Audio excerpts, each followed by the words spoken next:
안녕하세요. 저는 47살 된 남자이고 딸 둘을 키우고 있는 어엿한 가장이자 아빠입니다. 그리고 자동차 딜러로 일을 하고 있는 사람이죠. 저는 딸을 둘을 둔 딸부자 아빠인데요. 큰아이는 올해 대회생이 되었고 둘째 아이는 올해 고등학생이 되었어요.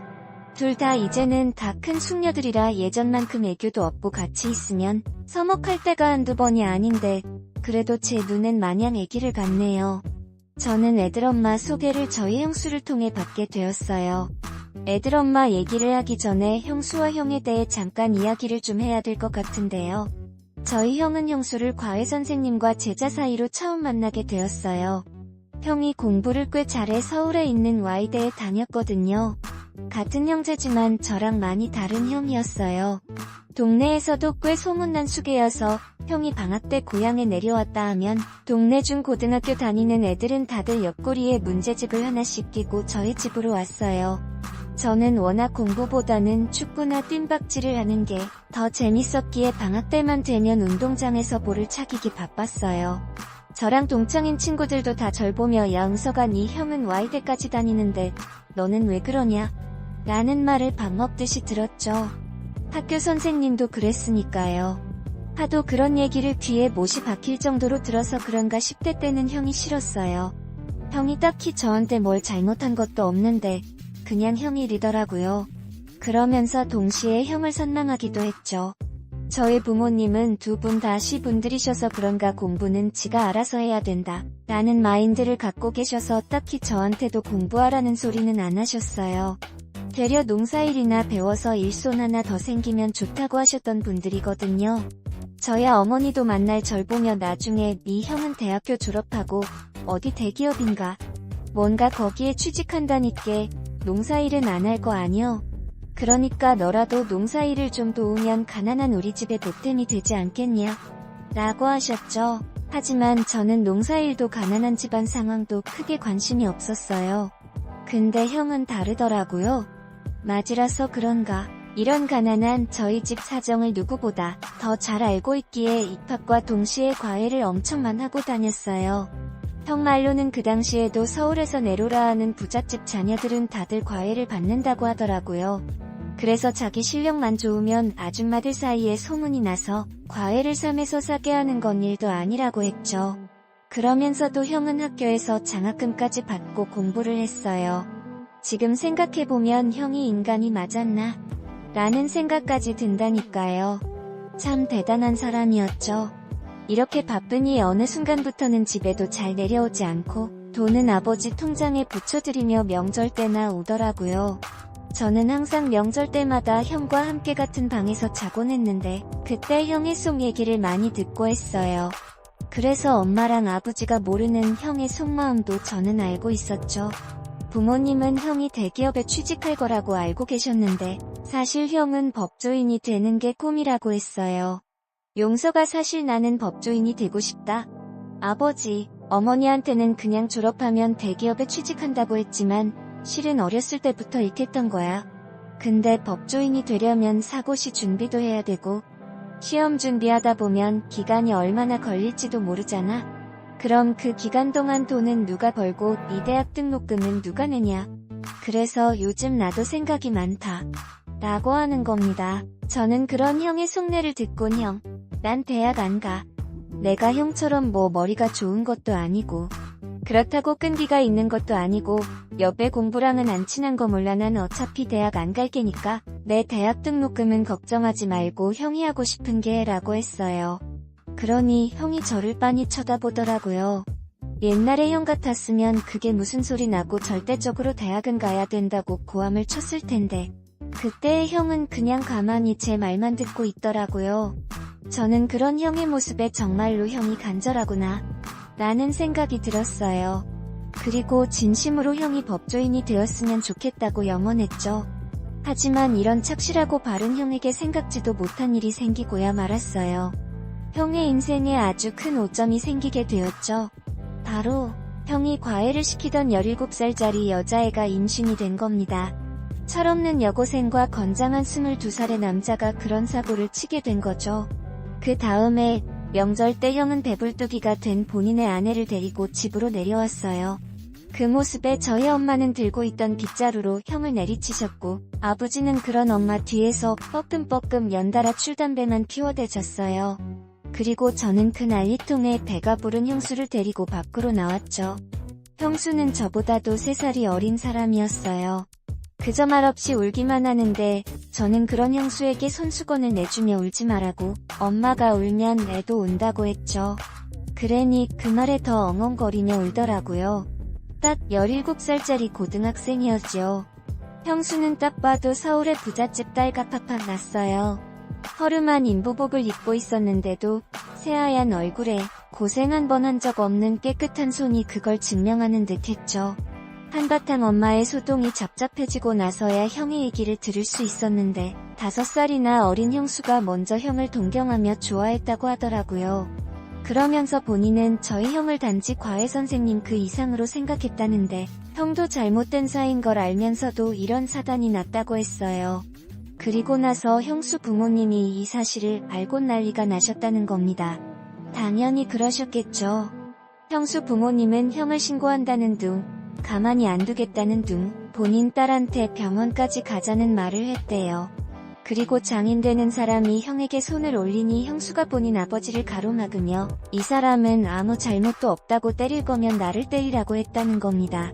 형수 부모님은 완전히 뒷목 잡고 본인 딸이랑 형이랑 패어놓으려고 하니 형수가 이 사람이랑 나랑 패어놓는 순간 나는 저 세상 사람 되는 거라고 그렇게 하려고 엄포를 놨대요. 그러니 부모 이기는 자식 없다고 결국 형수 부모님도 지금 집아가 버리면 이 시간 이후부터는 우리랑 완전히 남남이라고 연 끊고 사는 거라고 더 우리랑 연 끊고 살 수 있냐고 해도 형수는 아랑곳하지 않고 집을 나왔다는데 집을 나와도 갈 데가 없으니 결국 저희 집으로 온 겁니다. 엄마는 그 말을 쭉 듣고는 바닥을 몇 번이나 치며 어쩌겠냐고 우리가 데리고 살아야지 하셨고 형수 부모님한테도 연락을 드렸어요. 이왕 이렇게 된 거 어제냐고 두 애를 같이 살게 해야 되지 않겠냐고 했대요. 그러니 형수 어머니께서 저희 엄마한테 갖은 모진 소리를 하시며 딸 하나 없는 셈 칠 거니까 2번 다시 연락하지 말라고 하셨대요. 그러니 저희 부모님이 어린 형수를 데리고 살면서 출산과 산후조리 그리고 검정고 심의까지 다 치르게 했죠. 하필이면 그때 또 형이 나라의 부름을 받고 군대에 가 있었거든요. 안녕하세요. 저는 47살 된 엄마는 다 늙어서 애를 또 하나 키우는 기분이라며 평생을 속 한 번 시킨 적 없던 놈이 왜 나이 먹어서 이렇게 부모 속을 이냐며 한탄을 하셨어요. 그럴 때마다 형수도 저희 엄마 눈치를 무진장 많이 봤는데 저는 그런 어린 형수가 안쓰러워 엄마에게 눈칫밥을 먹을 때마다 형수를 살짝 데리고 나와 과일이라도 하다 사주며 달래주곤 했죠. 형수는 항상 절 보며 아주버님은 참 마음이 따뜻하신 분 같다고, 이 집 남들은 다들 성품이 이렇게 파듯한 것 같다며 나중에 제가 아주 좋은 여자 한 명 소개해 줄 테니까 조금만 기다리라고 했어요. 그때는 그 말이 그냥 흘려서 하는 말인 줄 알았는데 정말로 제게 여자를 한 명 소개해 주더라고요. 근데 그 여자가 바로 형수님의 쌍둥이 여동생이었어요. 형수님이 조카를 출산하고 3년 뒤 20살이 되었을 때 그때 처음으로 형수님의 쌍둥이 여동생이 저희 집에 찾아왔어요. 그동안에는 형수님과 전화와 편지로만 서로 연락을 주고받았는데 쌍둥이 여동생이 20살이 되면서 집으로부터 조금 자유로워져 제일 먼저 본인 언니를 본 거였죠. 둘이 사이가 얼마나 좋은지 서로 보자마자 부둥켜 안고 우는데 저 어린 것들이 얼마나 보고 싶었으며 저럴까 하는 생각까지 들었어요. 그리고 나서 형수님이 쌍둥이 여동생이 저희 집에서 며칠 있다가 간다고 했는데 그때 형수님이 조심스럽게 본인 동생이 어떠냐고 물어보더라고요. 사실 처음에는 별 생각이 없었는데 형수님과는 정반대의 성격이었던 여동생이 점점 맘에 들기 시작했어요. 같은 쌍둥이인데도 저희 형수님은 대차고 씩씩했는데 여동생은 조용조용하며 굉장히 사근사근한 성격이었어요. 저도 이런 형수님의 동생한테 마음이 뺏겼고 곧 제 아내가 되었죠. 저희는 말 그대로 겹사돈이 되어버린 겁니다. 전 아내와 딱 4년 연애하고 청혼을 했어요. 그리고 처갓집에 결혼 허락을 받으러 갔는데 장인어른과 장모님은 왼수 같은 인간들에게 2딸을 다 뺏겼다며 아내에게도 어떻게 너마저 저 집안 남자랑 결혼을 하겠다고 해? 네 언니가 그러자고 하디. 그 악마 같은 X가 아주 지 동생까지 망쳐놓으려고 작정을 했구나. 너는 절대 안 된다. 죽어도 안 돼. 라고 하셨죠. 저는 어떻게든 장인어른과 장모님의 마음을 돌려놓으려고 부단히도 애를 썼고, 드디어 제 진실을 알아주신 장인어른께서 6개월 만에 결혼 허락을 해주셨어요. 그리고 결혼식도 제대로 올리라고 하셨죠. 첫째 때는 결혼식 하나 제대로 못해준 게 천추의 한이라고 하시면서요. 그때 처음 양가 부모님이 상견례를 하시면서 얼굴을 보게 되었어요. 그리고 저희 형수님 또한 7년 만에 본인 부모님을 보게 되었는데 아주 다행히도 장모님이 형과 형수를 용서해 주시더라고요. 장모님은 생각보다 둘이 잘 살고 있었다며 되려 좋아하셨어요. 아주 우여곡절이었지만 해피엔딩이었죠. 그리고 영원히 해피엔딩일 줄 알았던 제 인생에 말도 안 되는 일이 생기게 되었습니다. 저희 부부와 형네 부부는 3달에 한 번씩은 꼭 국내 여행을 같이 가곤 해요. 저희 딸들과 조카딸도 서로 자매처럼 잘 지냈기에 같이 모이고 뭉치는 걸 잘했어요. 그리고 무엇보다 대기업에 다니는 형이 회사에서 콘도며 놀이동산 티켓이며 직원들한테 많이 나눠줘서 그 덕을 저희 가족도 같이 보곤 했죠. 그러던 2017년 여름 휴가 때 저희는 또 같이 휴가를 가기로 했어요.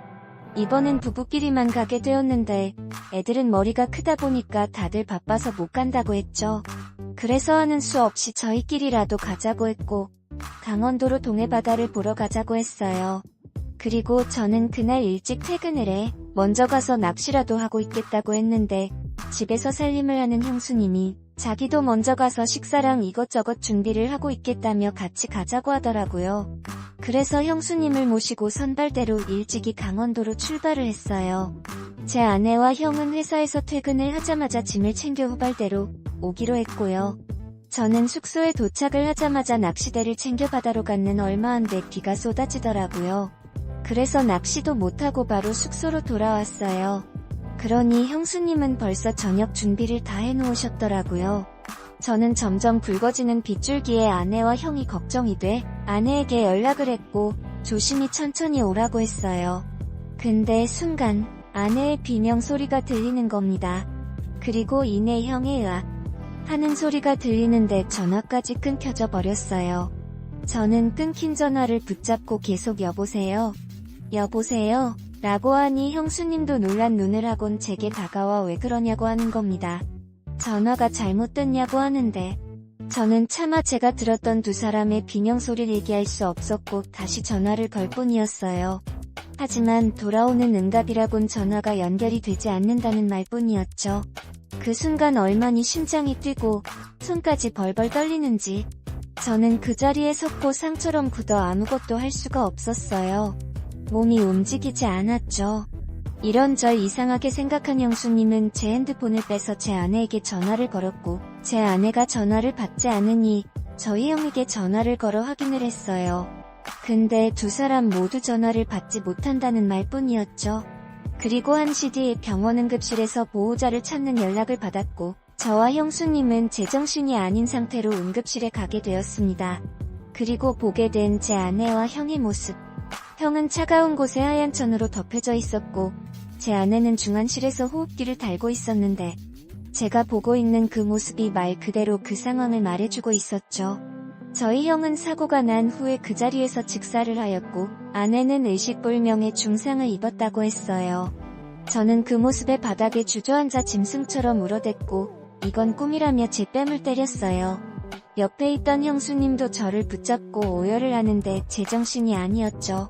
병원에서 사고 경위를 말해주는데 제대로 들리지도 않았어요. 나중에 제대로 들은 이야기인데 그날 기억수같이 내린 깜깜한 날 반대편에서 오던 레미콘 트럭이 빗길에 미끄러지면서 저희 형과 아내가 타고 있던 차를 정면으로 박았대요. 그러면서 차가 완전히 형체도 못 알아볼 정도로 찌그러졌다고 했죠.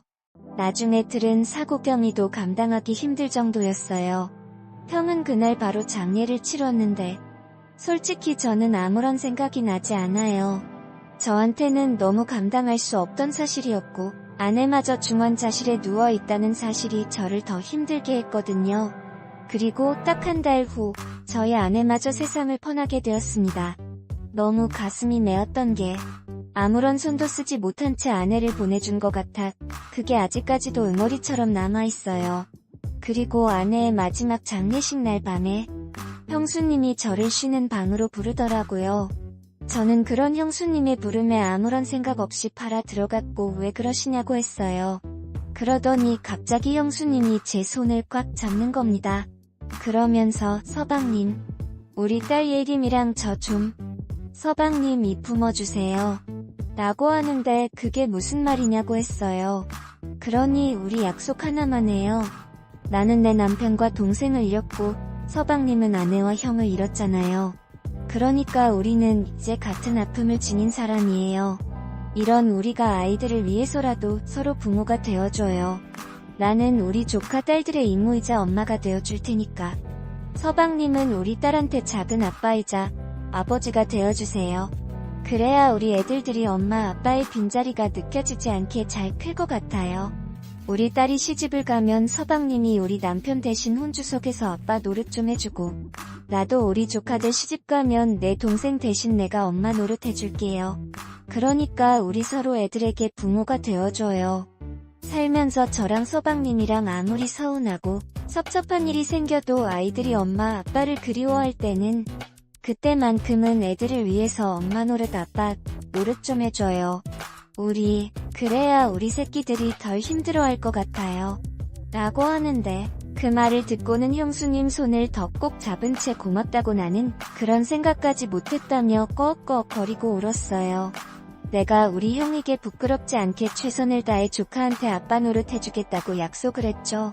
그리고 형수님 또한 제 아내를 대신해 저희 딸들에게 엄마 노릇을 해주겠다고 하더라고요. 그렇게 저는 아내의 영정사진 앞에서 형수님과 함께 약속을 했어요. 당신이 하늘에서 걱정하는 일 없게 우리 딸들 잘 챙기겠다고요. 그러니까 너무 걱정하지 말고 편히 눈 감아도 된다고 했어요.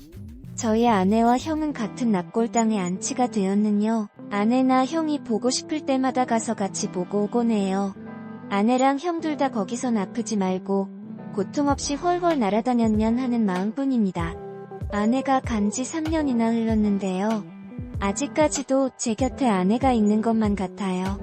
저한테 잡시리를 할 것만 같고 저에게 밥을 먹으라고 할 것만 같죠. 근데 평생 이렇게 그리워하며 살 것만 같아요. 그리고 저는 형수님의 약속대로 형이 조카를 사랑했던 것처럼 저도 조카에게 무한한 사랑을 주고 있어요. 그리고 한 번씩 조카와 조카 남자친구를 불러 밥도 사주곤 하죠. 조카 남자친구를 아주 매일 눈으로 보고 있는 중입니다. 그리고 형수님 또한 저희 딸들과 함께 한 달에 한 번씩 같이 시간을 보내고 계세요. 미용실을 갈 때도 있고 쇼핑을 갈 때도 있는데 저희 애들 엄마가 애들이랑 같이 했었던 걸 똑같이 해주시고 계시더라고요. 저번엔 저희 둘째 딸이 제게 이런 말을 했어요. 엄마가 보고 싶을 때마다 이모를 보면 엄마를 보고 있는 것 같아서 너무 좋다고요. 엄마랑 이모랑 쌍둥이다 보니까 이모를 보면 마치 엄마가 살아 돌아온 것 같다고 하는데 그 말을 듣고 가슴이 무너지는 것만 같았어요.